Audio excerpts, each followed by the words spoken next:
প্রিয় ছাত্রছাত্রী, আজ আমি তোমাদের পরিসংখ্যান দ্বিতীয় পত্রের প্রথম অধ্যায়ের সম্ভাবনা সম্পর্কে আলোচনা করব। সম্ভাবনা কথার সাথে কম বেশি সবাই পরিচিত।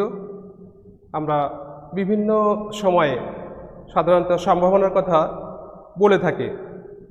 তো আজকে আমরা এই সম্ভাবনার আরও একটু ভালো করে বুঝব, গাণিতিকভাবে কিভাবে সম্ভাবনা নির্ণয় করা হয়, কিভাবে এটার থেকে সুফল পাওয়া যায়, এটার ব্যবহারটা কি, এই সূত্রগুলো কেমন, এবং এটার সঙ্গে সম্পর্কিত আরও কিছু জিনিস আমরা জানব।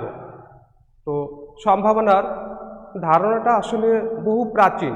আগেকার মানুষ যখন কোনো কাজ ছিল না তখন তারা বিভিন্ন জুয়া খেলা, বিভিন্ন তাস, পাশা, মুদ্রা, ছক্কা, এটা নিয়ে তারা বিভিন্ন ধরনের জুয়া খেলতো। তো সেখান থেকেই আমাদের সম্ভাবনার উৎপত্তি, এবং পরবর্তীতে যখন সম্ভাবনার ব্যাপারটা গাণিতিকভাবে চলে আসলো যে আসলে এর মূল ধারণাটা কি, তো সেভাবে আমরা সেটার কিছু আলোচনা করব। প্রথমে আমি সম্ভাবনার একটু উদাহরণ দিচ্ছি। সেটা হচ্ছে যে আমরা সবাই জানি একটা মুদ্রা নিক্ষেপ করলে হেড এবং টেল মুদ্রা দুইটা পিঠ করার সম্ভাবনা কত? আমরা সবাই জানি যে এটার চান্স হচ্ছে 50-50। তা আমরা বলে থাকি যে 50-50 মানে কি 50%, 50%। এটা হলো পার্সেন্টেজের হিসাব। অর্থাৎ যখন আমরা পার্সেন্টেজে যাই তখন আমরা 100-র মধ্যে হিসাব করি, আর আমরা যে সম্ভাবনার কথা বলবো এটা 1-এর মধ্যে হিসাব করব। তার মানে পার্সেন্টেজ এবং 1 এখানে একই ব্যাপার। 50% মানেই কিন্তু কি বুঝাই আমরা? 50% বলতে বুঝি এটা 50%। এটা মানেই হচ্ছে 50 into 1/100, দ্যাট ইজ হাফ, 0.5। তাহলে মুদ্রাকে যদি আমি একবার নিক্ষেপ করি তাহলে কি পড়তে পারে? হয় হেড, না হয় টেল। তা হেড অথবা টেল পড়ার সম্ভাবনা কত? 50%। 50% মানে 0.5। এটা হচ্ছে পার্সেন্টেজ হিসাব করলাম। কিন্তু আমরা 0.5 যে রেজাল্ট আসলো, এটা যদি আমরা সম্ভাবনার মাধ্যমে দেখাই, সেটা হচ্ছে যে সম্ভাবনা বলতে বোঝায় কোনো ঘটনার অনুকূল ফলাফল ডিভাইডেড মোট ফলাফল। তো এইখানে মোট ফলাফল কয়টা? দুইটা। কি কি? হেড এবং টেল। যদি হেড পরের সম্ভাবনা বের করতে বলা হয় তাহলে হেড আছে কয়টা? একটা। হেড এবং টেল মিলে কয়টা? দুইটা। তাহলে সম্ভাবনাটা দাঁড়াচ্ছে যে অনুকূল ফলাফল হচ্ছে একটা আর মোট ফলাফল হচ্ছে দুইটা। তাহলে এখান থেকে আমরা একটু সূত্র লিখতে পারি যে অনুকূল ফলাফল বাই মোট ফলাফল। তো সেই ক্ষেত্রে আমরা দেখতে পাচ্ছি যে একটি মুদ্রা দুটি পিঠ, হেড আর টেল। তাহলে হেড পড়ার সম্ভাবনা 1/2, আবার টেল পড়ার সম্ভাবনাও 1/2। এখন যদি আমরা দুটি মুদ্রা নিক্ষেপ করি তাহলে কি পড়তে পারে? দুইটা মুদ্রা যদি একসঙ্গে নিক্ষেপ করি তাহলে আমরা কি পেতে পারি? দুইটা হেড পেতে পারি, অথবা প্রথমে হেড তারপরে টেল, প্রথমে টেল তারপরে হেড, এরপরে দুইটাই টেল। এইটা ছাড়া দুইটা মুদ্রা নিক্ষেপ করলে আর কিছু পাওয়া যাবে না। এই যে ফলাফলগুলো আসলো হেড হেড, হেড টেল, টেল হেড এবং টেল টেল, এই সবগুলো মিলায়ে যেটা তৈরি হয় তাকে বলা হয় নমুনা ক্ষেত্র। এখন আমরা কি দুইটা মুদ্রা নিক্ষেপ করলে সরাসরি নমুনা ক্ষেত্র একবারে পেয়ে যাব? না, তা পাবো না। কারণ দুইটা মুদ্রাকে নিক্ষেপ করলে কি হবে, আমরা দুইবারই হেড অনেকবার পেতে পারি। প্রথমে হেড, পরে টেল, আবারও পেতে পারি। প্রথম মুদ্রায় হেড, দ্বিতীয় মুদ্রায় টেল, এগুলো পেতে পারি। তো এইভাবে যখন অনেক ফলাফল আসবে, তারপরে আমরা দেখব যে এই চারটা ফলাফল ছাড়া আর কোনো ফলাফল আসছে না। তো যখন অনেক ফলাফল আসবে, অনেক চেষ্টা করলাম, তো সেইগুলোকে কি বলা হচ্ছে? এইগুলোকেই বলা হয় পরীক্ষণ।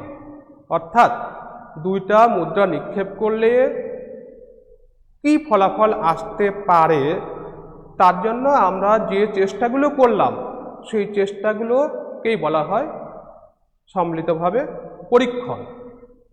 এক্সপেরিমেন্ট করলাম, এই এক্সপেরিমেন্ট থেকে যে রেজাল্ট আসলো, এই রেজাল্ট হচ্ছে নমুনা ক্ষেত্র, যাকে একবার মাত্র লেখা হয়েছে। তাহলে নমুনা ক্ষেত্র কাকে বলে? নমুনা ক্ষেত্র হচ্ছে যে কোনো পরীক্ষণ হতে প্রাপ্ত যে ফলাফল একবার লিখে যে সেট তৈরি করা হয়, তাকে নমুনা ক্ষেত্র বলে। কাকে বলে নমুনা ক্ষেত্র? পরীক্ষণ হতে প্রাপ্ত ফলাফলগুলি একবার লিখে যে সেটটা তৈরি করা হয়, তাকে বলা হয় নমুনা ক্ষেত্র। কোনো ফলাফলই দুইবার লেখা হয় নাই, নমুনা ক্ষেত্রকে এস দ্বারা প্রকাশ করা হয়। এখানে নমুনা ক্ষেত্রের মোট ফলাফল কয়টা? চারটা। তাহলে NS ইকুয়াল টু কত? 4।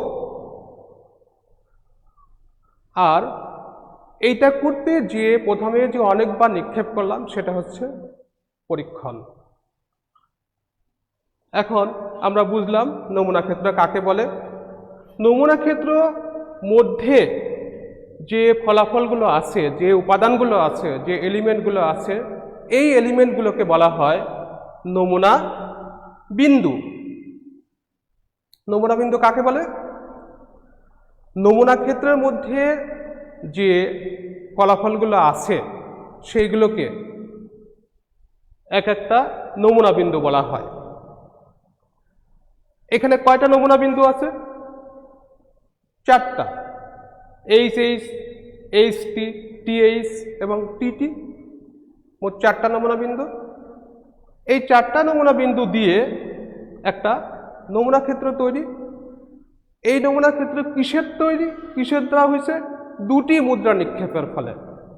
দুটি মুদ্রা নিক্ষেপ করলে আমরা এই ফলাফল ছাড়া আর কোনো ফলাফল পাই না। এখন নমুনা ক্ষেত্রের পরে আমরা নমুনা বিন্দু বুঝলাম, যে নমুনা ক্ষেত্র যা দিয়ে গঠিত তাদের প্রত্যেককেই এক একটা নমুনা বিন্দু বলে। এরপরে পরবর্তী ঘটনা। ঘটনা কাকে বলে? ঘটনা হচ্ছে যে নমুনা ক্ষেত্র তৈরি হলো, নমুনা ক্ষেত্রের উপসেটকেই ঘটনা বলা হয়।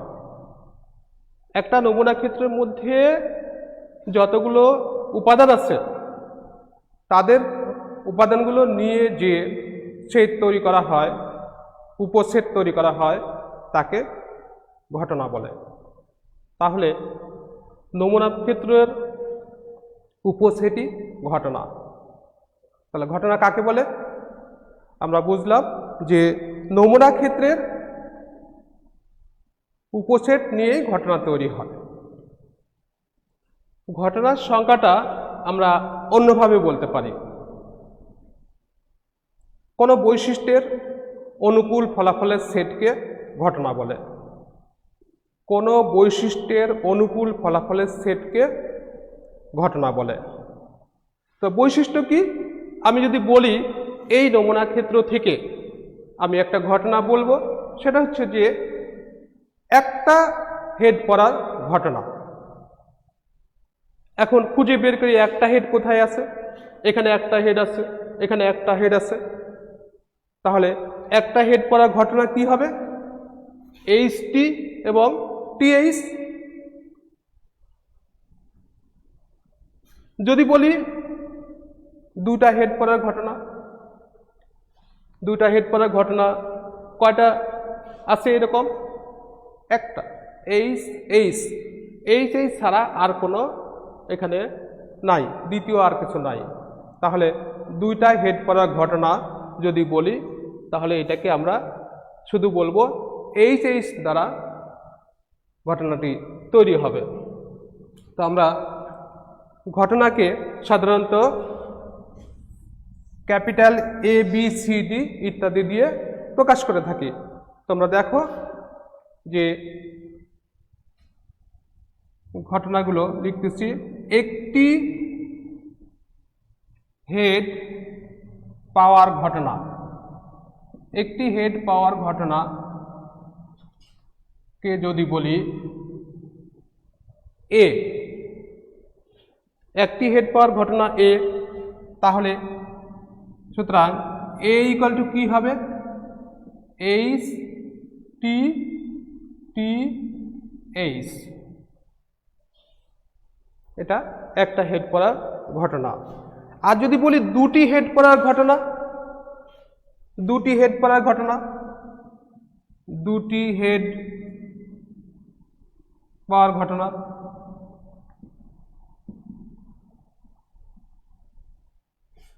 এবং সেটাকে যদি বলি সমান বি, তাহলে বি ইকুয়াল টু কি হবে? বি ইকুয়াল টু এইচ এবং এইচ হবে। তো এখানে মোট কয়টা নমুনা বিন্দু? প্রথম ক্ষেত্রে দুটি, আর এখানে কয়টা? একটা। তো এখানে দুইটা নমুনা বিন্দু, তার মানে এন এ ইকুয়াল টু 2, আর এখানে এন বি ইকুয়াল টু 1। এটা হচ্ছে নমুনা ক্ষেত্র থেকে ঘটনা তৈরি হওয়ার পদ্ধতি এবং তাদের নমুনা বিন্দুর সংখ্যা। এখন এই ঘটনা প্রথমত দুই প্রকারে হতে পারে, একটা হচ্ছে সরল ঘটনা আর একটা যৌগিক ঘটনা। কি কি বললাম? একটা সরল ঘটনা আর একটা যৌগিক ঘটনা। সরল ঘটনা হচ্ছে যে ঘটনার মধ্যে একটা নমুনা বিন্দু থাকে তাকে সরল ঘটনা বলে। বুঝতে পারছো? যে ঘটনার মধ্যে মাত্র একটা নমুনা বিন্দু থাকে তাকে সরল ঘটনা বলে। তাহলে এখানে সরল ঘটনা কোনটা? এইচ এইচ, এটা একটা নমুনা বিন্দু, তাহলে এই বি ঘটনাটা হচ্ছে সরল, যেহেতু এর মধ্যে একটা নমুনা বিন্দু আছে। আর এই ঘটনার মধ্যে কয়টা নমুনা বিন্দু আছে? দুইটা নমুনা বিন্দু আছে, এইচ টি এবং টিএইচ। তাহলে এই ঘটনাটা কি ঘটনা? যৌগিক ঘটনা। তাহলে আমরা প্রথমত ঘটনাকে দুই ভাগে ভাগ করলাম, একটা সরল ঘটনা আর একটা যৌগিক ঘটনা। সরল ঘটনার মধ্যে একটা নমুনা বিন্দু থাকে, আর যৌগিক ঘটনার মধ্যে একাধিক নমুনা বিন্দু থাকে, একের অধিক নমুনা বিন্দু থাকে। তো এখন এই ঘটনার থেকেই আমরা সম্ভাবনার সূত্রটা লিখব। দেখো,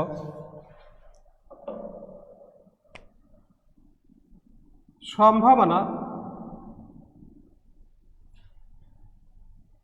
সমান হচ্ছে কোনো ঘটনার অনুকূল ফলাফল, কোনো ঘটনার অনুকূল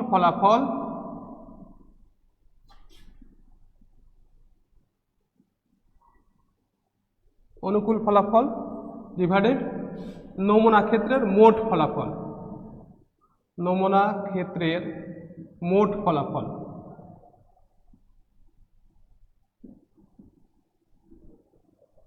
এটাই সম্ভাবনা সূত্র। সম্ভাবনা ইকুয়াল টু কোনো ঘটনার অনুকূল ফলাফল ডিভাইডেড নমুনা ক্ষেত্রের মোট ফলাফল। ঘটনা কোথা থেকে তৈরি হয়? নমুনা ক্ষেত্র থেকে। সুতরাং নমুনা ক্ষেত্রের ভিতরে যে ঘটনাগুলো তৈরি হয় সেইগুলো হচ্ছে অনুকূল ফলাফল কয়টা আর মোট ফলাফল কয়টা, এটার অনুপাতই হচ্ছে সম্ভাবনা। আমরা যদি ধরি একটি ঘটনা, সুতরাং probability A equal to NA by NS। আমরা এটাকে সূত্র হিসাবে লিখলাম যে probability A equal to NA by NS।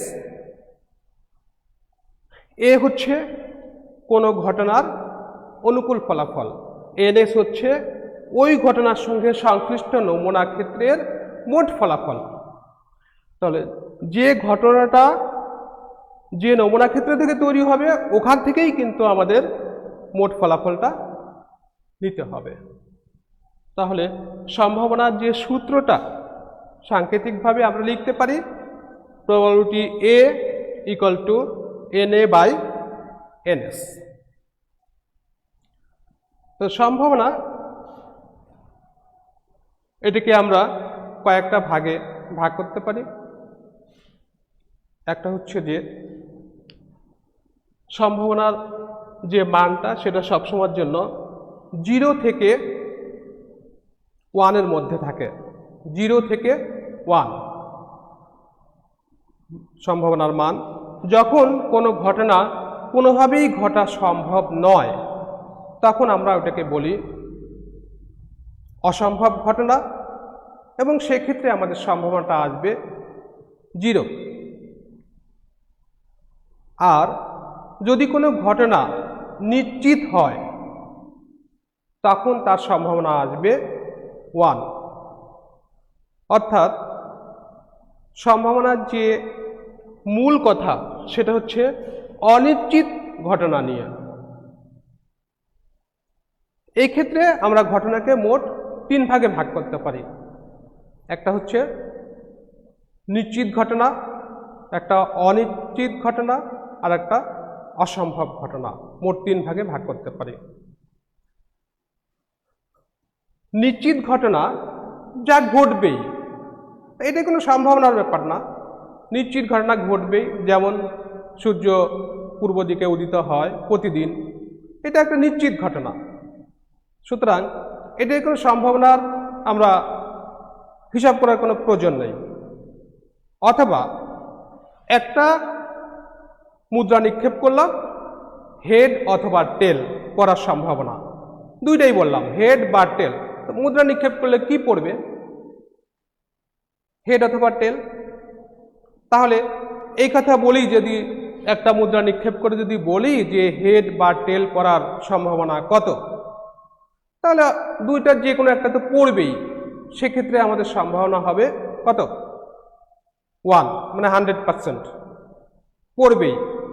একটা ছক্কা নিক্ষেপ করলে 1 থেকে 6 পর্যন্ত যে কোনো পিট পড়ার সম্ভাবনা কি পড়বে?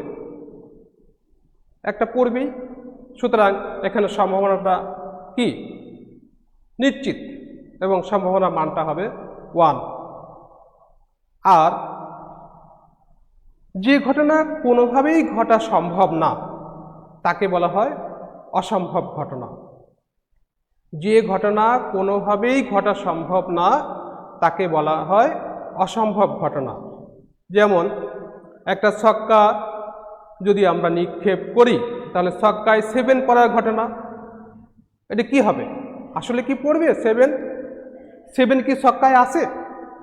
7 কিন্তু ছক্কায় নেই। তাহলে কি হবে? তাহলে এখানে সম্ভাবনাটা কি? 0, অর্থাৎ এইটা ঘটার সম্ভাবনা নেই। তো এই ঘটনাটা হচ্ছে অসম্ভব ঘটনা। অর্থাৎ যে ঘটনা ঘটা কোনোভাবেই সম্ভব না তাকে বলা হয় অসম্ভব ঘটনা। অসম্ভব ঘটনা থেকে যে সম্ভাবনার মানটা আসবে সেটা 0। তাহলে সম্ভাবনার যে সর্বনিম্ন মান সেটা কিন্তু 0, এবং সম্ভাবনার সর্বোচ্চ মান সেটা 1। অর্থাৎ সেটা নিশ্চিত ঘটনা থেকে আমরা পাই। আমরা এখানে দেখাচ্ছি যে নিশ্চিত ঘটনা আছে, সেই নিশ্চিত ঘটনার ক্ষেত্রে যে সম্ভাবনাটা আসবে সেই মানটা হবে 1। আর অসম্ভব ঘটনা থেকে আমরা সম্ভাবনা পারব প্রবাবিলিটি A ইকুয়াল টু 0। তাহলে সম্ভাবনা কোনগুলো নির্ণয় করা হয়? মূলত সম্ভাবনা আমরা যে নির্ণয় করি সেটা অনিশ্চিত ঘটনার সম্ভাবনা নির্ণয় করি। তা নিশ্চিত ঘটনার সম্ভাবনা নির্ণয় করার প্রয়োজন হয় না, অসম্ভব ঘটনার সম্ভাবনা নির্ণয় করার প্রয়োজন হয় না। এরা আমাদের সীমা নির্ধারণ করে দিচ্ছে, সর্বনিম্ন সীমা 0, সর্বোচ্চ সীমা 1। এর মাঝে যে মানগুলো 0 থেকে 1 এর মধ্যে, এইগুলোরই আমরা সাধারণত সম্ভাবনা নির্ণয় করে থাকি। তো সেই সম্ভাবনাটা কি? 0 থেকে 1 এর মধ্যে যদি কোনো ঘটনা A হয় তাহলে তার সম্ভাবনাটা 0 থেকে 1 এর মধ্যে যদি থাকে, ভিতরে থাকে, তাহলে সেটা হবে অনিশ্চিত সম্ভাবনা, অনিশ্চিত ঘটনার সম্ভাবনা। আর যদি 0 হয় তাহলে অসম্ভব, 1 হলে নিশ্চিত। এই ক্ষেত্রে আমরা ঘটনাকে মোট 3 প্রকারে ভাগ করলাম। কি কি? নিশ্চিত, অসম্ভব এবং অনিশ্চিত। সম্ভাবনা বলতে আমরা অনিশ্চিত ঘটনার সম্ভাবনাকেই বুঝি মূলত। এই মানটা 0 থেকে 1 এর মধ্যে সীমাবদ্ধ থাকে। আশা করি তোমরা বুঝতে পারছো। এখন 0 থেকে 1 এর মধ্যে যে সম্ভাবনা থাকবে সেটা কি হবে? নমুনা ক্ষেত্রের মধ্যে আংশিক ফলাফল ব্যবহার করব অনিশ্চিত ঘটনার জন্য। যেমন যদি বলি দুটি মুদ্রা নিক্ষেপ করে আমরা দুইটা হেড অথবা HT, TH বা একের অধিক হেড, তাহলে কয়টা ফলাফল পাবো? একের অধিক হেড কয়টা পাবো? 2টা, 3টা পাবো। তো TH, HT এবং HH। তো এটা কোন ধরনের ঘটনা হলো? অনিশ্চিত, কারণ টোটাল ফলাফল কিন্তু আসে নাই। টোটাল ফলাফল যদি না আসে তাহলে সেটা হবে অনিশ্চিত। আর কোনো ঘটনায় যদি সবগুলো ফলাফলই চলে আসে তাহলে সেটাই হবে আমাদের নিশ্চিত ঘটনা। আমরা এখন এটা একটা অঙ্কের মাধ্যমে দেখাই দিব যে কিভাবে আমরা সম্ভাবনাগুলো নির্ণয় করতে পারি। তা আমরা এখানে একটু লিখে দিচ্ছি যে দুটি মুদ্রা নিক্ষেপের নমুনা ক্ষেত্র, এই নমুনা ক্ষেত্রের মাধ্যমে আমরা বিভিন্ন ধরনের সম্ভাবনা নির্ণয় করে তোমাদের দেখাবো। দেখো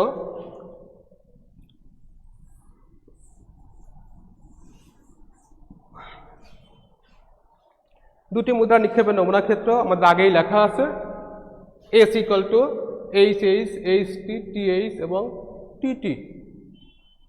নিশ্চয়ই তোমাদের মনে আছে যে নমুনা ক্ষেত্র কাকে বলে। দুইটা মুদ্রা নিক্ষেপ করলে যত প্রকার ফলাফল আসে তা সবগুলোকে লিখলে পরে যে সেট তৈরি হবে তাকে বলা হচ্ছে নমুনা ক্ষেত্র। তাহলে দুটা মুদ্রা নিক্ষেপের নমুনা ক্ষেত্র S equal to HH, HT, TH এবং TT, কারণ এই উপাদানগুলো ছাড়া আমরা কোনো উপাদান আর পাবো না। সুতরাং এক্ষেত্রে নমুনা ক্ষেত্র হবে এটা। নমুনা ক্ষেত্রের মধ্যে মোট কয়টা ফলাফল আছে? 4টা, 1, 2, 3, 4। NS equal to 4।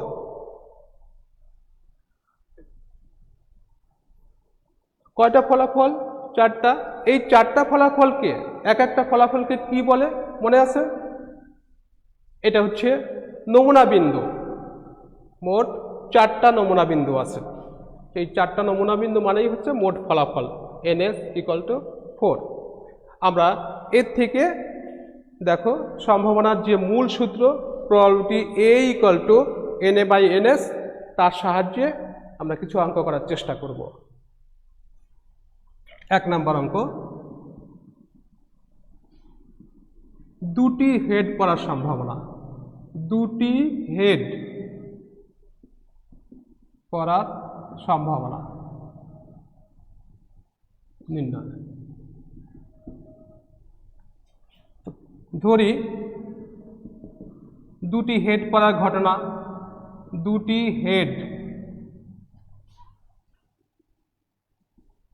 পড়ার ঘটনা সমান হচ্ছে এ। দুটি হেড পড়ার ঘটনাকে ধরলাম এ, তাহলে ঘটনাকে আমরা capital A B C D দিয়ে প্রকাশ করি। তো দুইটা হেড পড়ার ঘটনা যদি এ হয়, তো এখানে এন এ ইকুয়াল টু কত? এ ইকুয়াল টু এইচ এইচ, একটাই, দুটি হেড এর মধ্যে একটা আছে। নমুনা ক্ষেত্রের মধ্যে মাত্র একটা ফলাফল আছে যার মধ্যে দুইটা হেড আছে। তাহলে এ ইকুয়াল টু কি হবে? এইচ এইচ, এছাড়া আর কোনো কোনো উপাদান আসছে না। সুতরাং মোট ফলাফল কয়টা? সুতরাং এন এ ইকুয়াল টু কত? 1/4, 1, সরি, এখানে এন এ ইকুয়াল টু 1, আর নমুনা ক্ষেত্রে মোট ফলাফল কত? এনএস ইকুয়াল টু কত? 4।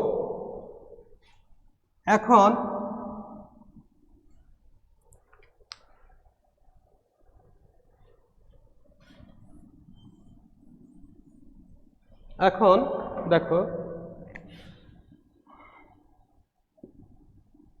প্রবাবিলিটি এ ইকুয়াল টু, সূত্র হচ্ছে N A by N S, N A by N S.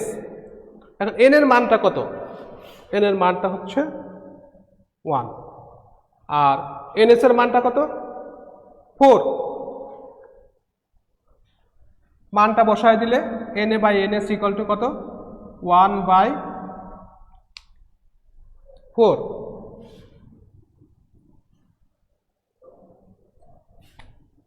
1/4। এটাই সম্ভাবনা নির্ণয় হয়ে গেল। তো probability A equal to N A by N S, N এর মান 1, এন এস এর মান 4, সুতরাং সম্ভাবনা নির্ণয় হয়ে গেল প্রবাবিলিটি এ ইকুয়াল টু 1/4। তাহলে দুটি হেড পড়ার সম্ভাবনা 1/4। এখন যদি বলি একটি হেড পড়ার সম্ভাবনা, একটি হেড পড়ার সম্ভাবনা কত হবে? একটি হেড পড়ার সম্ভাবনা বের করতে গেলে আমরা একটি হেডকে ধরবো ঘটনা। তাহলে ঘটনা ধরলে কি হবে? সেক্ষেত্রে আমাদের লিখতে হবে, এখানে দুটি হেড পড়ার ঘটনা ছিল এ, আমরা যদি এখানে লিখি যে একটি হেড পড়ার ঘটনা, ধরি একটি হেড পড়ার ঘটনা, এটাকে যদি আমরা প্রকাশ করি বি দিয়ে, তখন বি ইকুয়াল টু কি হবে? বি ইকুয়াল টু হবে, এটা চেঞ্জ হয়ে যাবে, বি ইকুয়াল টু একটি হেড।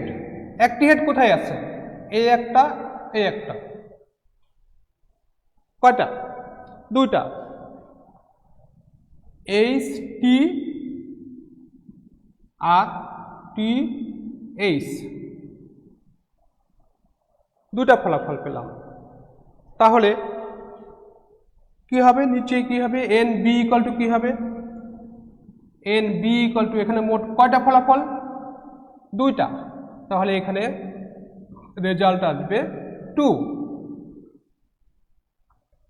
রেজাল্ট আসবে 2। তখন প্রবাবিলিটি বি, বি ঘটনা ঘটার সম্ভাবনা হচ্ছে প্রবাবিলিটি বি। এ ঘটনা ঘটার সম্ভাবনা ছিল প্রবাবিলিটি এ, আর বি ঘটনা ঘটার সম্ভাবনা প্রবাবিলিটি বি। তখন আমরা কি লিখব? Probability B equal to, probability B equal to, আমরা এখানে এর পরিবর্তে বি লিখে দিব, এখানে রেজাল্ট কি হবে? রেজাল্ট আসবে 2/4, 2/4, দ্যাট ইজ এটা কাটাকাটি করলে আমরা পাবো 1/2। এখন নিশ্চয়ই তোমরা একটু বুঝতে পারছো যে কিভাবে সম্ভাবনাগুলো নির্ণয় করা হয়। যার সম্ভাবনা বের করব তার অনুকূলে কয়টা ফলাফল আছে, আর সেই ফলাফলগুলো যে নমুনা ক্ষেত্র থেকে আসছে সেখানে মোট কয়টা ফলাফল আছে, এদের অনুপাতই হচ্ছে সম্ভাবনা। তাহলে সম্ভাবনা নির্ণয় করে ফেললাম, probability B equal two NB/NS 2/4 এটা। এরপরে যদি তোমাদেরকে বলা হয় যে তোমরা একটু দেখো তো দুইটা টেল পড়ার সম্ভাবনা নির্ণয় কিভাবে করবা, তোমরা কি বুঝতে পারছো? যে দুইটা টেল পড়ার সম্ভাবনা কোন ক্ষেত্রে? যখন দুইটা মুদ্রা নিক্ষেপ করা হয় সেই ক্ষেত্রে দুইটা টেল পড়া সম্ভাবনা নির্ণয় করতে হবে। কিভাবে নির্ণয় করবা? এখন এগুলো সবগুলো ধরে নাও, যে ধরি দুটি টেল পড়া ঘটনা, নতুন নাম দিয়ে দাও। দুটি টেল পড়া ঘটনা কি হবে? এখানে লিখবা দুটি, এখানে টেল লিখতে হবে,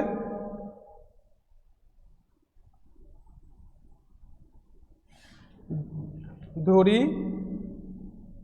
দুটি টেল পড়া ঘটনা, আমরা ঘটনাকে আবার নতুন করে নাম দিলাম, এটা সি। তাহলে সি ইকুয়াল টু কি হবে? এখানে সি ইকুয়াল টু চেঞ্জ হয়ে যাবে,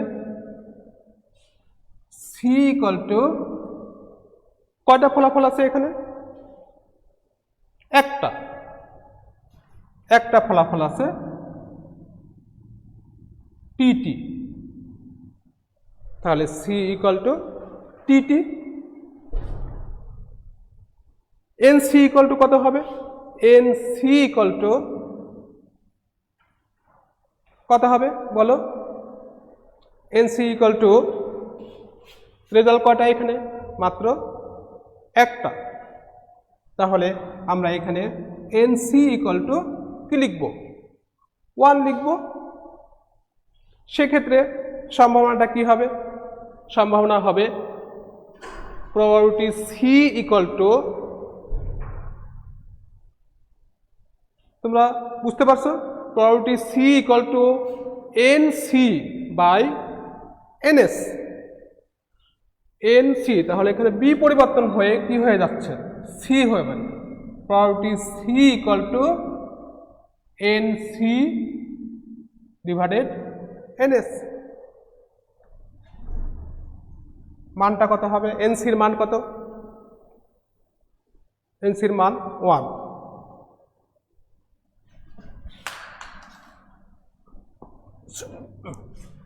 এনসির মানটা 1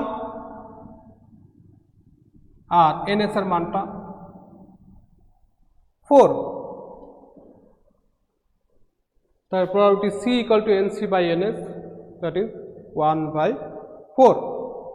আমরা কিন্তু একটা অঙ্ক করে ফেললাম যে দুটি মুদ্রা নিক্ষেপ করলে কিভাবে তার সম্ভাবনাগুলো বের করা যায়। এখান থেকে আমরা আরও অঙ্ক লিখতে পারি। যদি বলি যে কমপক্ষে একটি হেড, তাহলে কি হবে? কমপক্ষে একটি হেড বলতে কি বোঝায়? বাংলাটা কি বুঝি কমপক্ষে? কমপক্ষে এক মানে হচ্ছে যে এক এবং তার অধিক, এক এবং তার অধিক। তাহলে একটা হেড, দুইটা হেড, তিনটা হেড, চারটা হেড। কিন্তু এখানে কয়টা মুদ্রা নিক্ষেপ করা হয়েছে? দুইটা মুদ্রা। দুইটা মুদ্রা নিক্ষেপ করলে কি আমরা কখনো তিনটা হেড পাবো? কখনো পাবো না। তাহলে সর্বোচ্চ দুইটা হেডই পেতে পারি।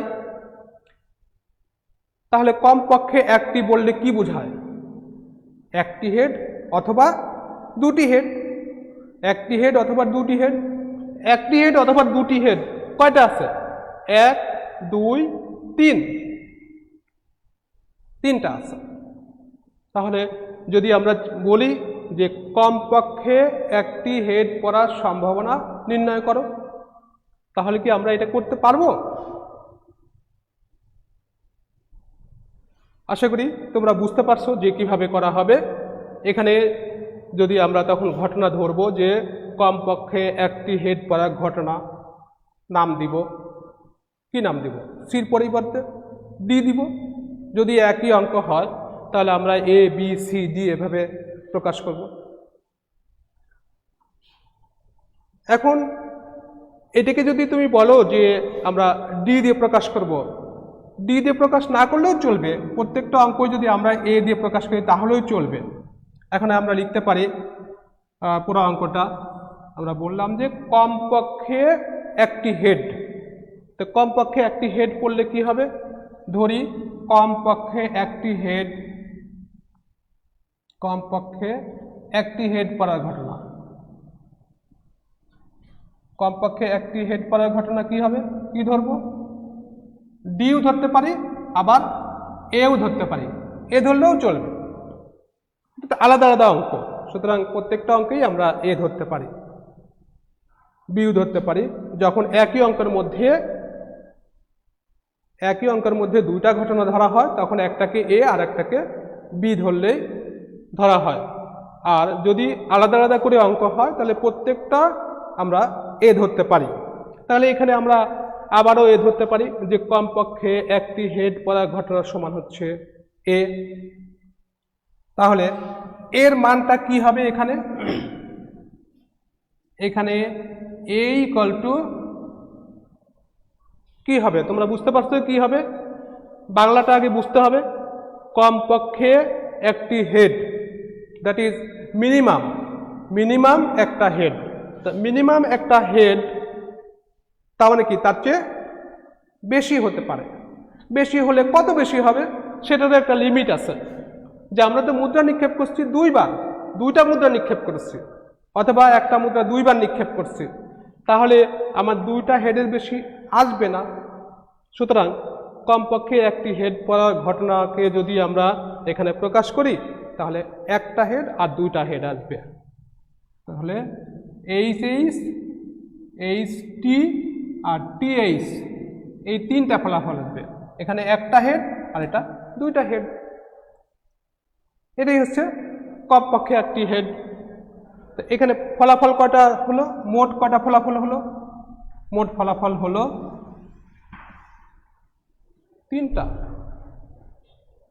তিনটা ফলাফল হলো। তাহলে আমাদের সম্ভাবনা চেঞ্জ হয়ে যাবে। প্রবাবিলিটি এ ইকুয়াল টু, এখানে এ লিখবো আর এখানে রেজাল্ট আসবে 3/4। দ্যাট ইজ আমরা কমপক্ষে একটি হেড পড়ার সম্ভাবনাটা কত হলো? 3/4। তোমরা নিশ্চয়ই বুঝতে পারছো। তো তোমরা আগামী দিন 3টা মুদ্রা নিক্ষেপ অথবা 4টা মুদ্রা নিক্ষেপ করে অঙ্কগুলো করার চেষ্টা করবা। যে ধরনের অঙ্ক করলাম সেগুলো করার তোমরা চেষ্টা করবা। আশা করি সবাই বুঝতে পারছো। সবাইকে ধন্যবাদ।